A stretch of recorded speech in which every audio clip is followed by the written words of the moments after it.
Hoje, na classe de adultos, estudaremos a lição de número 3, que tem como título O Céu, o destino do cristão. Vou começar batendo já do título. O céu é o destino do... É o destino do... Isso mesmo, do cristão. E não somente do assembleano, do metodista, do congregacional, do presbiteriano, do batista. O céu é o destino do cristão. A salvação não está atrelada a uma denominação. Se uma denominação traz para si, de forma exclusiva, a salvação e diz, só tem salvação aqui. A salvação é só para os membros desta igreja. Esta denominação é herética. Quem vai para o céu? É o assembleano? É o presbiteriano? A gente se divide aqui em denominações, mas quem vai para o céu é o cristão. É aquele lavado e remido pelo sangue do Cordeiro. Há salvação somente no cristianismo, mas dentro do cristianismo há várias denominações e nenhuma denominação cristã pode ser exclusiva e dizer só tem salvação aqui neste lugar, de forma alguma. Não há salvação fora do cristianismo, fora daquilo que a Bíblia nos orienta, fora dos princípios, fora daquilo que a Bíblia revela. Não há salvação em outras religiões. Nesse aspecto, o cristianismo é exclusivo. Agora, dentro do cristianismo e nas suas subdivisões, que são as denominações, nenhuma pode dizer só a salvação aqui. Às vezes a gente faz isso por questões de costumes, usos e costumes. Porque fulano de tal se veste assim, porque ali faz diferente, porque ali usa isso e aquilo. Não tem salvação lá. Olha, eu duvido que haja salvação ali. A gente deve tomar cuidado com isso.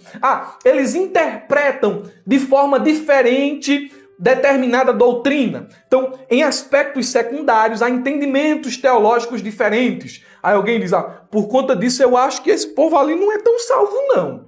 Olha, irmãos, nós devemos tomar muito cuidado com isso, para que a gente não esteja falando do povo que foi comprado pelo sangue do Cordeiro. E é por isso que o título é muito assertivo. O céu é o destino do cristão. Nesta lição, os nossos objetivos são, em primeiro lugar, distinguir o céu como morada final na vida eterna com Deus. Em segundo lugar, apresentar o conceito de céu conforme o livro do Apocalipse. E, por fim, pontuar que o céu é o destino dos cristãos e o lugar de repouso após a árdua carreira da vida cristã neste mundo.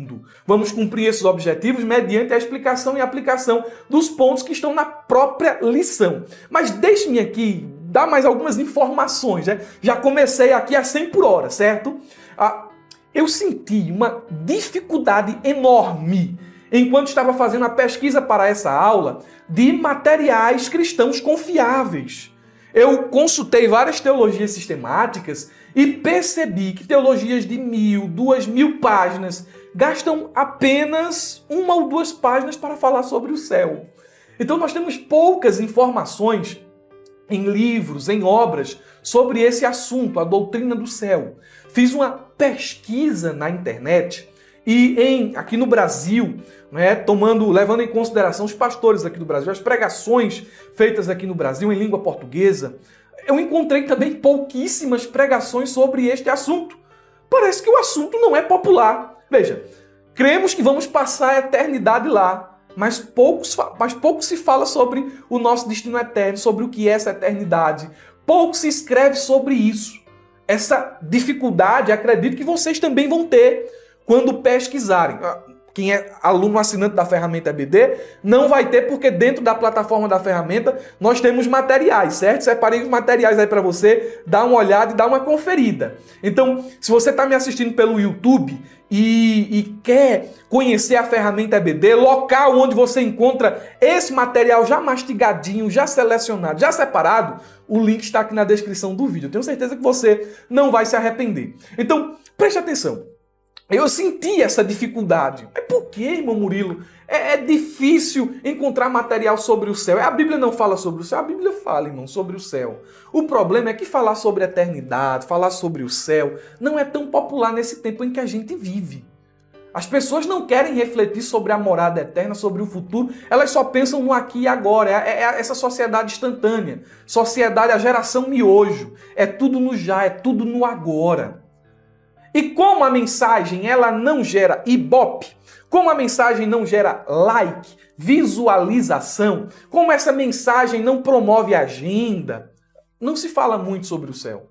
São poucos os que pregam sobre a doutrina do céu. Você pode constatar isso aí, dando uma digitada aí no YouTube, certo? Até mesmo os corinhos escatológicos estão sendo deixados de ser louvados nas igrejas. Caminhando vou para Canaã, caminhando vou para Canaã. Muito em breve vai sair uma notícia. Não estão deixando de cantar sobre o céu. Estão deixando de pregar sobre o céu. E eu percebi isso aqui, de forma bem empírica quando estava pesquisando. Olha, irmãos, falar sobre o céu também foi uma coisa que eu percebi. E eu já vou entregar de início porque eu vou seguir o curso da lição, certo?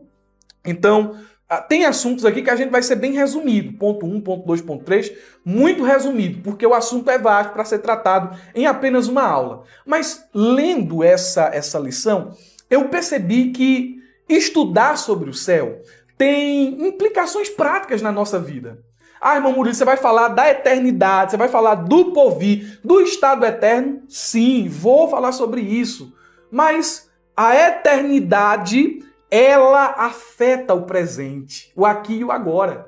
Por exemplo, ela afeta as minhas percepções do que de fato se tem valor. Ela afeta a minha percepção do material, minha percepção financeira. Ela afeta isso. Porque a Bíblia fala que nós não devemos ajuntar tesouros na terra, onde a traça e a ferrugem consomem, onde os ladrões minam e roubam. Nós devemos ser ricos. Devemos entesourar no céu, porque lá o ladrão não vai roubar, lá a traça não vai corroer. Então, isso afeta a minha percepção de valor. Falar sobre o céu, sobre a eternidade, afeta a minha percepção de valor. Falar sobre o céu afeta a minha conduta, a forma como vivo aqui agora. Porque só os puros, só quem tem essa esperança purifica-se a si mesmo. É o que João diz na sua primeira epístola, capítulo 3, versículo 2 e 3. Quem tem essa esperança procura viver em santidade. Olha, irmãos, quando a gente pensa no céu, quando a gente fala sobre o céu, quando a gente entende o que é o céu, nós somos levados a suportar as dores daqui, as tribulações daqui, as angústias daqui. A percepção do céu nos dá uma convicção, uma certeza, uma segurança, uma alegria indizível, um sentimento inexplicável, de mesmo que as coisas estejam desmoronando ao nosso redor, a gente está de cabeça erguida. Sabe por quê? Porque não esperamos em Cristo somente nessa vida. Se esperássemos nele somente aqui, seríamos os mais miseráveis dos homens. Mas nós não esperamos Jesus somente aqui nessa vida. Oh, glória a Deus! Glória a Deus, o céu nos dá essa perspectiva. Paulo chega a dizer que as dores, as tribulações que nós enfrentamos aqui e agora não se podem comparar com a glória que está nos reservada pelo nosso Senhor. Então o céu, ele tem sim implicações práticas. Eu já falei muito. Vamos para o nosso texto áureo. Meus irmãos do YouTube, esse subsídio está disponível para vocês aqui embaixo, viu? E deu trabalho. Olha para mim aqui. Deu muito trabalho. Agora, eu estou disponibilizando ele gratuitamente para vocês aqui no YouTube, mas eu vou pedir uma coisa a vocês. Deixa o like, irmão. Pelo amor de Deus. Deixa aquele like, se inscreve no canal se não é inscrito. E aqui nos comentários, você vai fazer você já devia ter feito isso, que você já sabe, viu? Aqui nos comentários, coloca amém, aleluia, glória a Deus, coloca qualquer coisa, ok? O YouTube vai indicar esse vídeo para mais pessoas. Vamos prosseguir? Texto áureo nos diz, vamos lá. Mas a nossa cidade está nos céus, donde também esperamos o Salvador, o Senhor Jesus Cristo. Filipenses capítulo 3, versículo de número 20. A paráfrase NTLH nos diz o seguinte: nossa cidadania, no entanto, vem de onde? Vem do céu. e de lá guardamos ansiosamente a volta do Salvador, o Senhor Jesus Cristo. Nesta passagem aqui da sua carta aos Filipenses, Paulo ele está nos ensinando algumas verdades sobre a esperança cristã. Primeiro, ele está dizendo que o céu é a nossa pátria. Ele está falando para os filipenses e também está falando para a igreja, está falando para mim, está falando para você. Se o céu é a nossa pátria, nós devemos viver de forma compatível com essa cidadania. Eu sou um cidadão brasileiro e eu vivo de acordo com as leis, com a Constituição brasileira, e não com a Constituição da Alemanha, da Rússia, da Coreia, não. Eu vivo de acordo com a Constituição da minha cidadania. Quando Paulo está dizendo isso aos Filipenses, ele está dizendo o seguinte, olha, presta atenção, vocês são cidadãos de Filipos, mas vocês são cidadãos do céu. A conduta, o jeito, o estilo de vida de vocês deve refletir, de fato, as suas origens. Antes de um cidadão filipense, vocês são cidadãos do céu. Então, se comportem como pessoas que são de lá. Em segundo lugar, Paulo está nos dizendo que a nossa esperança, ele diz o seguinte, a segunda vinda de Jesus é a nossa esperança está no retorno dele. O apóstolo afirma, donde também aguardamos o Salvador, o Senhor Jesus Cristo. E 3 fatos podem ser destacados aqui dessa frase final do versículo de número 20 do capítulo 3 de Filipenses. Primeiro fato, aquele que vem é o Salvador e o Senhor Jesus Cristo. Então, nós não esperamos o anticristo não, viu? Como igreja, nós não esperamos o anticristo não. Nós esperamos Jesus. E ele é Senhor e Salvador. Ele foi quem consumou a obra da salvação e da redenção. Ele venceu a morte, ele ressuscitou, ele ascendeu ao céu e voltará. Segundo fato, aquele que vem está onde? Está no céu, assentado à destra de Deus. Jesus está em uma posição de honra. Ele está no trono, ele governa, ele tem o controle da história em sua mão. Terceiro fato, aquele que vem é o conteúdo da nossa esperança. E o F.F. Bruce, ele disse uma coisa que eu achei muito marcante. Guarda essa frase aí contigo no teu coração. Ele disse o seguinte, cada geração sucessiva da igreja desfruta do privilégio de viver como se fosse a geração que haverá de saudar o retorno de Cristo. É um privilégio fazer parte dessa geração. Porque nesta geração nós podemos experimentar o arrebatamento, vivenciar o arrebatamento. Você é privilegiado, eu sou privilegiado. Eu creio até o tutano que Jesus pode voltar antes da minha partida, antes da minha morte, nesta geração. Aí ele diz, geração passa, geração nova chega, e as gerações que chegam têm esse privilégio de ser a geração do arrebatamento. Glória a Jesus. A verdade prática nos diz, o crente deve viver a vida cristã com a mente voltada para o céu, como sua legítima esperança. A mente do crente deve estar focada nas coisas de cima. A vida cristã, ela não é meramente terrena ou temporal, ela não se resume a isso aqui. Ela é eterna e celestial. Os crentes são chamados a viver as suas vidas com essa perspectiva da eternidade, mantendo os olhos fixos no céu como sua verdadeira casa. E isso significa que a gente tem... A expressão que eu escrevi aqui é o seguinte, isso não significa negligenciar nossas responsabilidades terrenas, mas sim entender que a nossa existência final transcende o aqui e agora. O céu, ele é apresentado como uma esperança legítima, não é uma fantasia não, é a esperança legítima do crente. Esta esperança não é um conceito, uma construção dos crentes, não. Essa esperança, ela é concreta e ela é baseada nas promessas de Deus. Muitos personagens bíblicos, eu separei somente 3 aqui, são verdadeiros exemplos de fé nesse quesito, que tiveram o céu como alvo, os olhos fitos na eternidade. Primeiro deles, Abraão. A Bíblia diz que Abraão contentou-se em viver em uma tenda, pela expectativa de habitar em uma cidade superior.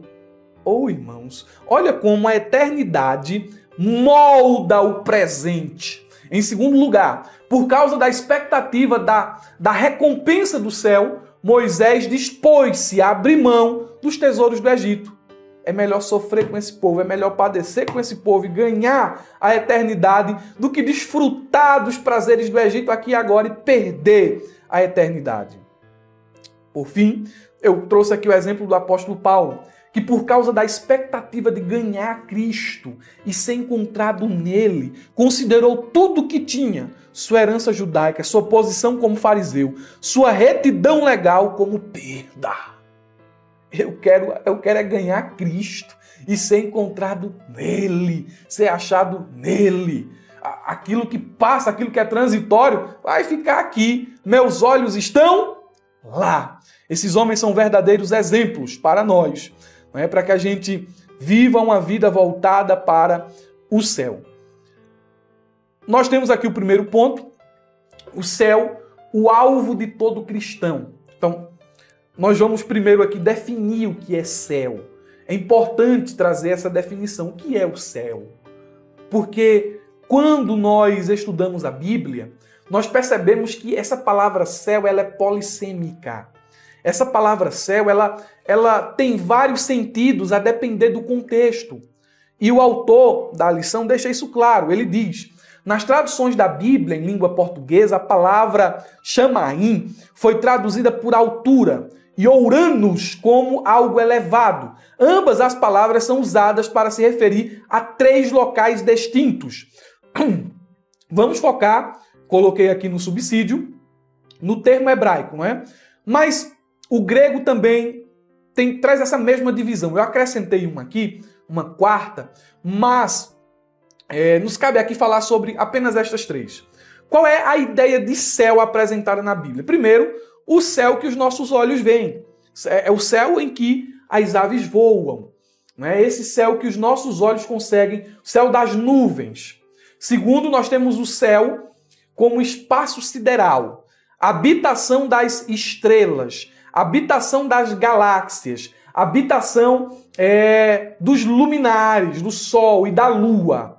E nós temos um terceiro céu. Esse céu aqui é o céu que será estudado nesta lição. O céu como habitação de Deus. O local onde o Senhor habita. Também chamado de paraíso, também chamado de terceiro céu, dentro das Escrituras. São expressões sinônimas. Alguém pergunta, não é? Eu coloquei aqui um questionáriozinho que eu achei interessante. O que é o céu? O céu é a habitação de Deus. Já vimos que o céu visível, o céu espaço sideral e o céu, terceiro céu, a habitação de Deus. O céu é a habitação de Deus. Olha o contexto de Jó 22 e 12. Porventura Deus não se encontra nas alturas do céu, e veja quão elevadas estão as mais altas estrelas. Então ele está acima das estrelas.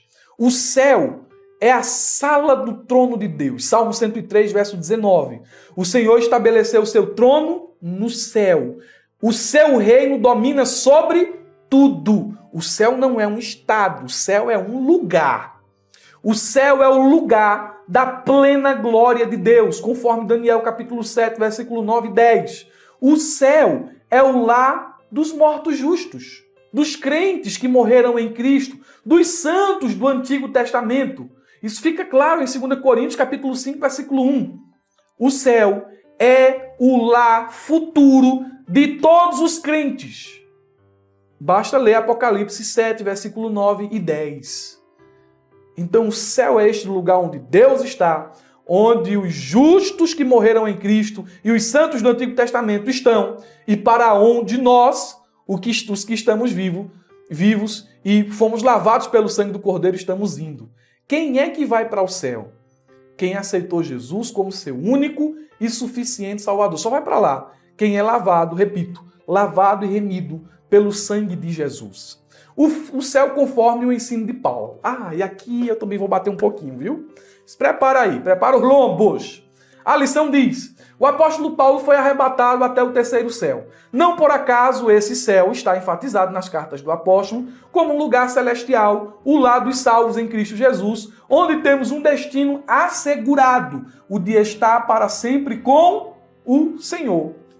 E o pastor Osiel, ele foi muito feliz na sua colocação em dizer que Paulo vai falar sobre o céu não na perspectiva judaica, porque dentro da perspectiva judaica e nas ponderações dos rabinos, haviam 7 céus, né? E eles ponderavam 7 tipos de céu, e eles iam ali. Não, isso é mitologia judaica. Paulo não está seguindo o pensamento rabínico. Ele está falando sobre o céu a partir da revelação que Jesus lhe deu. Então, essa ideia de 7 céus e essa criação mirabolante, tô dizendo, isso não é Bíblia. A Bíblia fala de 3 céus. Né? Esse céu que a gente vê, é aquilo que eu já expliquei aqui a vocês. Então, o apóstolo Paulo ele vai partir dessa perspectiva. Ele fala sobre o céu, esse lugar da habitação de Deus, esse lugar que ele almeja ir, que ele almeja estar, ao ponto dele dizer assim: rapaz, é melhor partir, né? Partir, estar no céu com Cristo, do que estar aqui. Mas se eu estou aqui, estou dando fruto, então eu vou preferir ficar aqui, mesmo sendo melhor estar lá. Ele tinha esse desejo, esse anseio de estar no céu, meus irmãos. Agora, ele foi lá. Alguém diz que ele chegou no pátio do céu, né? Ele viu o céu pelos portões. Isso é uma linguagem minha, né? Ele esteve lá, ele olhou, ele foi ao terceiro céu. E ele, no terceiro céu, presta atenção, no terceiro céu, ele viu coisas que ele não conseguiu expressar em palavras. Ele guardou essa revelação para si. Ele, não sei como explicar o que eu vi lá. É tão glorioso, tão majestoso, tão grandioso, que eu não sei explicar. Eu só sei que eu quero estar lá. Eu só sei que eu quero ir para lá. O desejo de Paulo, lá é tão belo. Lá é uma coisa, foge de toda a realidade aqui desta vida. Eu quero ir para lá. Você vê que quando João teve uma revelação do céu, ele foi dizendo, é como. Ele simplesmente tentava falar de uma realidade que estava além de sua experiência. E falando dessa realidade, ele dava exemplos de coisas preciosas aqui da terra, mas ele não dizia é isso, é aquilo, ele dizia é como. Não é dando uma expressão de comparação, mas está muito além daquilo que se vê, daquilo que se tem, daquilo que pode ser experimentado aqui na terra. E eu disse que ia bater, preste atenção, olha para mim aqui. Tem gente por aí, vocês não, né? Vocês não creem nisso, não. Eu também, eu não creio, não. Mas acho que vocês também não creem, não. Nesse pessoal que disse que foi no inferno 4 vezes, que foi no céu 10 vezes, eu fui lá, eu vi isso, eu vi aquilo. Aí sai por aí contando esse testemunho e o povo fica, aleluia, glória a Deus. Irmão, pensa comigo aqui. Vamos refletir, olha para mim aqui, presta atenção. Vamos refletir aqui, vamos refletir. Paulo foi lá e disse, eu não sei falar com palavras humanas o que eu vi. Aí tem gente que vai lá, um bocado de vez, todo dia ele vai no céu e volta. Os que falam que vai no céu, ele está falando que vai no céu. Imagina aqueles que falam que vão para o inferno. Vão lá no inferno e vê muita coisa lá. Meu Deus do céu. Se Paulo não soube falar, esse pessoal que vai lá e volta. Pessoal, irmão, presta atenção. Tu acredita mesmo nisso? Acaba com esse negócio. Quer saber o que é o céu? Olha para a Bíblia. Vai ler a Bíblia. E estuda a tua Bíblia. A nossa ignorância a respeito do céu é tão grande que se você pedir para os seus alunos para falarem sobre o céu, você vai ver que 90% de sua classe, a não ser que seja uma classe muito fora da curva, de gente que gosta de estudar a Bíblia, vai ver que 90% dos seus alunos não sabem falar nada sobre lá. Tu não vai morar lá eternamente e tu não sabe falar nada sobre este lugar. Meu Deus do céu. Apresenta um versículo que fala sobre lá, não vão saber. Mas testemunho de gente que anda por aí. Cuidado. Paulo teve esse cuidado.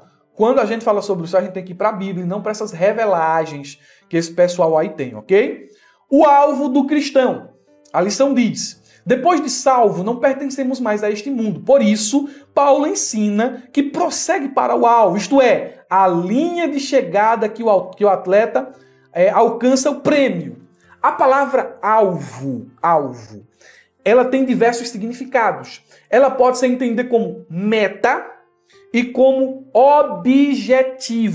Meta e objetivo. No original, essa palavra alvo refere-se à fita colocada na linha de chegada de uma corrida.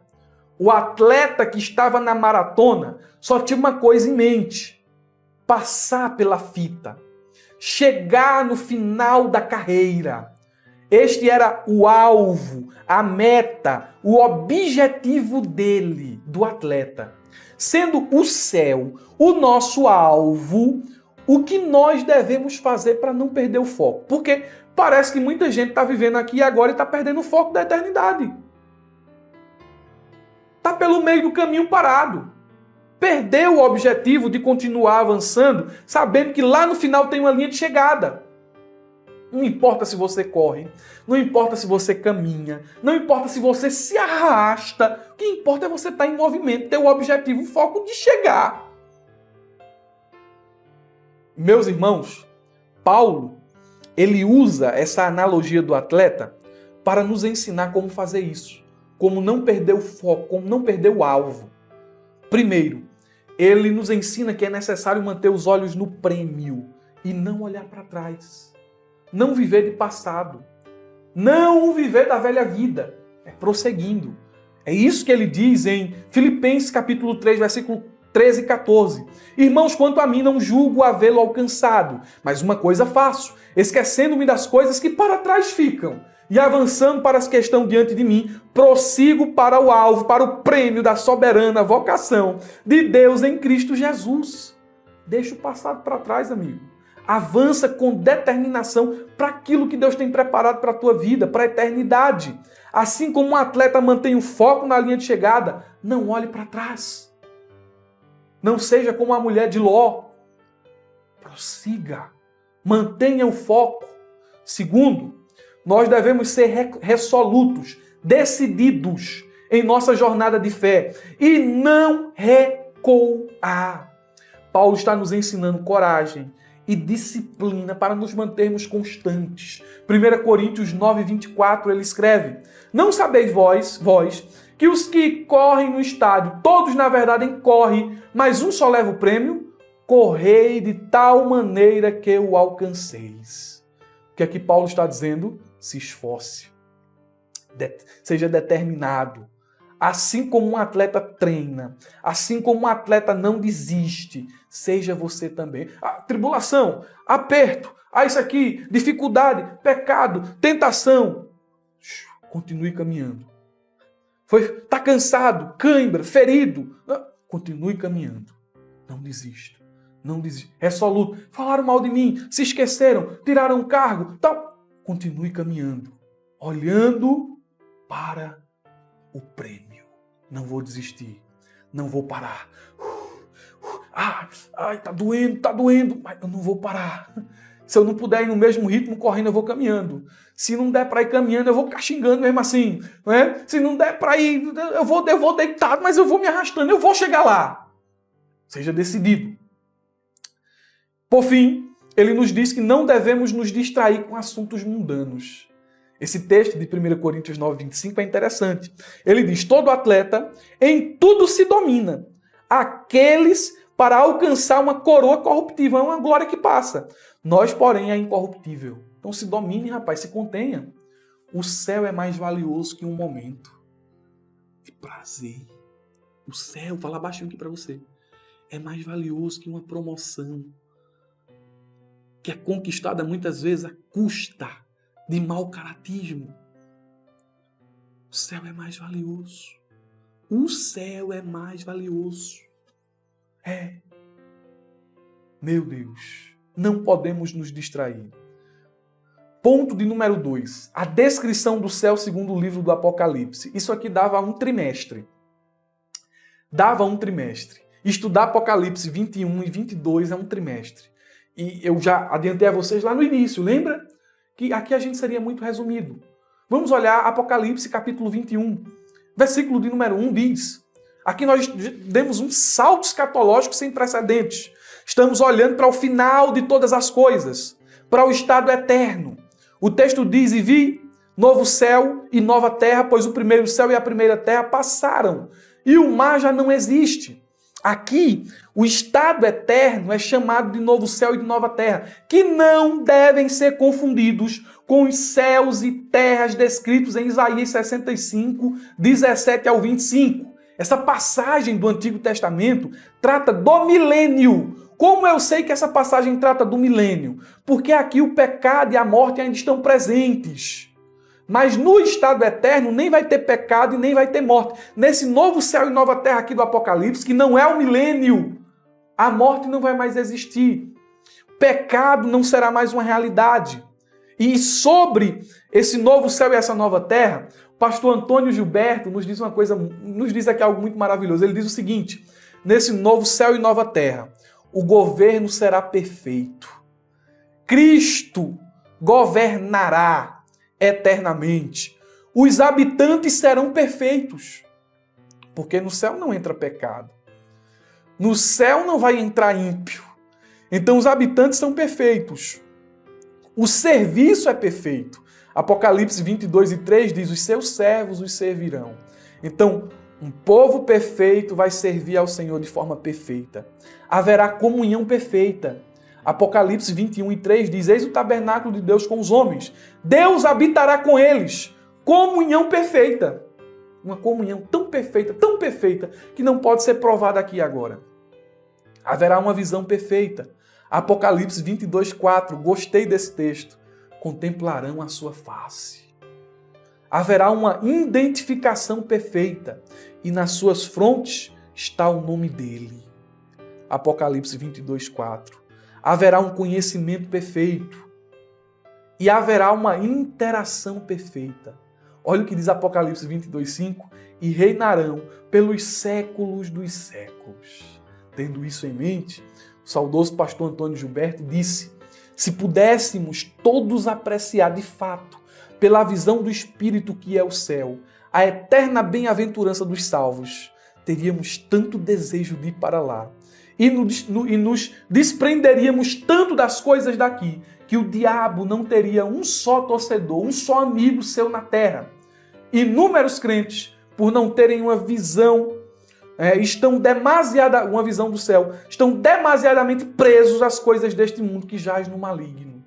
Quanto mais conhecemos o céu, quanto mais nos aproximamos das coisas do céu, mais queremos ir para lá. Mais somos libertos das coisas daqui. Você almeja o céu quanto? Uma vez eu estava em um congresso, não está aqui no subsídio, né? E o pregador disse assim, Jesus vai voltar, viu? Um jovem da mocidade gritou, misericórdia, agora não, eu quero casar.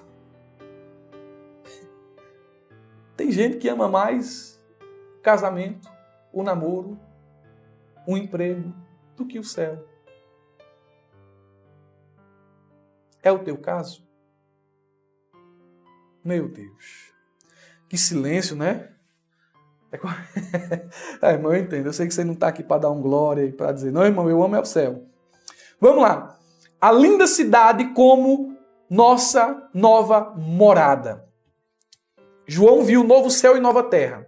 Aí o versículo 2 diz assim, vi também, então além do novo céu e da nova terra, ele viu também a cidade santa, a nova Jerusalém que descia do céu, da parte de Deus, preparada como uma noiva, enfeitada para o seu noivo.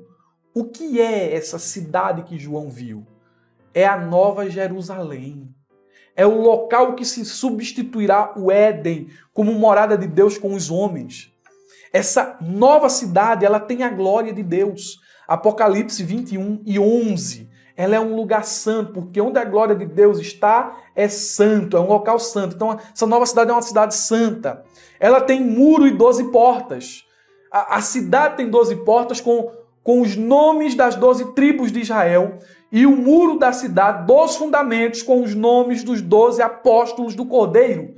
E isto, naturalmente, é uma linguagem figurada para nos mostrar que o fundamento, a razão de ser da convivência eterna com Deus é a salvação na pessoa bendita de nosso Senhor, Salvador Jesus Cristo. Pode também significar que a igreja que ali está foi a igreja que ensinou e que viveu de acordo com a doutrina dos apóstolos. Com relação ao muro, simboliza segurança absoluta em que estarão os seus habitantes, simboliza que a cidade é organizada.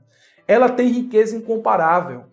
Você vê que João vai citar várias pedras preciosas. E ele vai dizer, né, ruas de ouro, muro de cristal. É uma cidade de riqueza incomparável. Ela não necessita de sol e nem de lua. Ela não vai necessitar destas coisas porque o cordeiro será como uma lâmpada. Ela apresenta o rio puro da água da vida. O rio claro como cristal, o qual procede do trono de Deus e do cordeiro. E no meio da praça, a árvore da vida que produz 12 frutos, dando seu fruto de mês em mês, cujas folhas são saúde para as nações. Esta linguagem que é figurada fala-nos da eternidade que desfrutarão os habitantes desta santa cidade. É um local de alegria. Nela, a grande alegria, pureza e santidade. Apocalipse 21, versículo 4 e o versículo 27. Nela serviremos ao Senhor continuamente. Isso aqui é o céu na linguagem apocalíptica, na linguagem de João. O nosso terceiro ponto nos diz: céu, o fim da jornada. E aqui, meus irmãos, o ponto 1 diz: estaremos onde Deus está. Em Apocalipse 21, há uma concretização da jornada cristã, em que o crente estará onde Deus habita, conforme o nosso Senhor Jesus disse, que viria e nos levaria para estarmos com o Pai. Nesse lugar habitaremos com Deus em seu tabernáculo, pois nós seremos o seu povo e ele o nosso Deus. Você lembra das riquezas desse lugar? Rua de ouro, muro de cristal, um lugar de beleza indizível. É um lugar extraordinário. Nesse lugar vai estar os santos de todos os tempos. Lá vai ter Abraão, Isaac, Jacó, Moisés, Paulo, Davi. Lá vai estar os santos que morreram antes de nós, os nossos familiares que morreram em Cristo. Mas eu concordo com o Wayne Grudem que quando ele diz que o mais importante de tudo não é a beleza material da cidade celestial. Mais importante do que a comunhão que gozaremos eternamente com todo o povo de Deus, de todas as nações, de todos os períodos da história, mais importante do que estar livre da dor e tristeza e sofrimento físico, muito mais importante do que uma dessas coisas será o fato de que estaremos na presença de Deus, gozando de comunhão, sem nenhuma barreira com Ele. Isso é o mais glorioso e mais importante de se chegar lá. É ter uma comunhão perfeita com Jesus. Você pode dar um amém por isso? Dá um amém aí para me escutar, vai. Deixa eu ouvir esse amém, deixa eu ouvir esse glória a Deus. Eita, como eu estou pentecostal. Vamos lá, meus irmãos. Subponto 2. As lágrimas cessarão. As lágrimas cessarão. Lá não vai haver mais luto. Lá não vai haver mais morte. Não vai haver mais dor.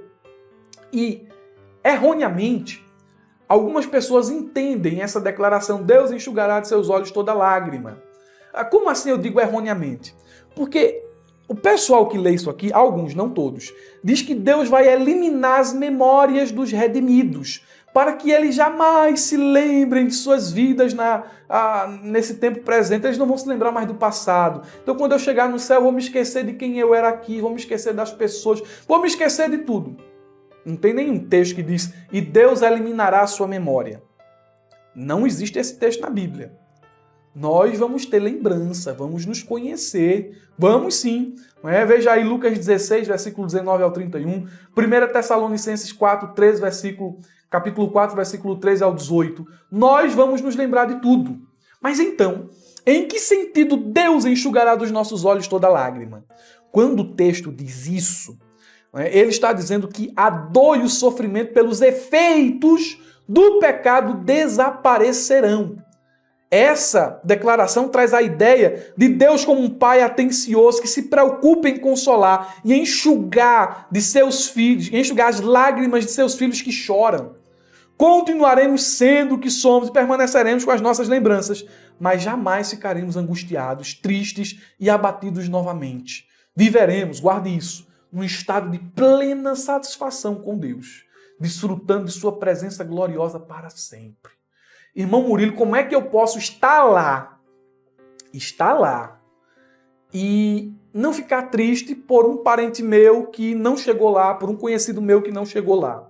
E mesmo assim eu não ficar triste? Irmão, é uma pergunta que a gente tem que lidar. Eu sei que é difícil responder essa pergunta porque a gente está falando de uma realidade futura. Mas o que eu posso lhe dizer é que não há margem para dizer que a gente vai se esquecer de tudo. Eu creio, e aqui eu estou falando a partir de uma reflexão teológica, que mesmo que a gente se lembre de tudo, e vamos nos lembrar, estaremos plenamente satisfeitos em Deus. Não haverá tristeza. Por fim, o céu como repouso eterno. Essa ideia de ir no céu a gente vai ficar com a harpinha. Blim, blim, blim, blim, aleluia, glória a Deus, amém. Aleluia, amém. Não é a ideia bíblica não, viu? Não é a ideia bíblica. Ou que a gente vai dormir pela eternidade. Porque a gente vai cansar de descansar. A gente vai cansar de repousar. A gente vai precisar, se a ideia fosse essa, a gente ia precisar ter um repouso de repousar. Mas o comentarista ele foi muito feliz no texto que escreveu e ele disse: a expressão repouso nada tem a ver com tédio, pois no céu haverá constantes atividades, adoração, Apocalipse 19, versículo 1 ao 8, serviço, Apocalipse 22 e 3, e ilimitada aprendizagem, 1 Coríntios capítulo 13, versículo de número 12. Agora me permita dar um adendo aqui a isso aqui que tem na revista. O céu é descrito nas Escrituras como um lugar de repouso, no sentido de que os salvos, vou falar mais alto para tu acordar, para tu prestar atenção, para tu não desistir da aula, que eu já estou no final. Olha para mim. O céu é descrito nas Escrituras Sagradas como um lugar de repouso, no sentido de que os salvos participarão da verdadeira paz, da alegria e comunhão perfeita com Deus, não estando mais sujeitos às intempéries dessa vida, do velho sistema que era sujeito aos sofrimentos e mortes. Então é nesse sentido que nós entendemos a palavra repouso e não no sentido de inércia. Ok? Conclusão. O céu é um lugar maravilhoso. Como buscar o céu? É uma pergunta importante. Como buscar o céu? Primeiro, não deixe seu coração ir atrás das coisas deste mundo como seu bem principal. Não se entregue à posse de coisas terrenas para satisfazer sua alma. Este é o inverso de buscar o céu.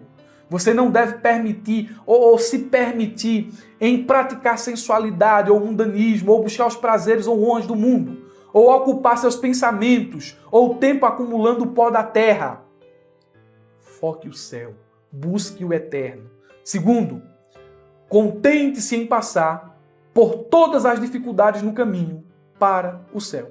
Embora a porta seja estreita, o caminho apertado, e a gente caminhe com dificuldade muitas vezes porque estamos levando a nossa cruz, não se importa em passar por isso. É temporário. O que é 70 anos comparado à eternidade? O que é 30, o que é 40, o que é 100, quem viver mais aí, quem tiver essa proeza de viver 100 anos, o que é isso em comparação à eternidade? Ok? Então se contente em passar por todas as dificuldades, viva o processo. Não é coach não, viu? Mas viva esse processo. Terceiro, em todo o seu caminho, que seus olhos estejam fixos em Jesus, que foi para o céu como seu percussor.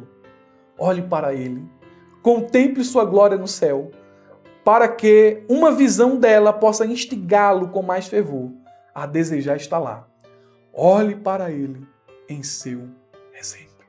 Como buscar o céu? Está aqui. 3 pontos importantes. Desejo a todos um ótimo final de semana, uma ótima aula de escola bíblica dominical. E antes de eu dizer, abra já a aula, você está esperando isso já. Irmão, pelo amor de Deus, comenta aí no vídeo. Curte esse negócio aí para ver se mais gente recebe essa pré-aula, tá bom? Agora, vamos lá. E não se esqueça, abra a já aula. Deus abençoe, meus irmãos.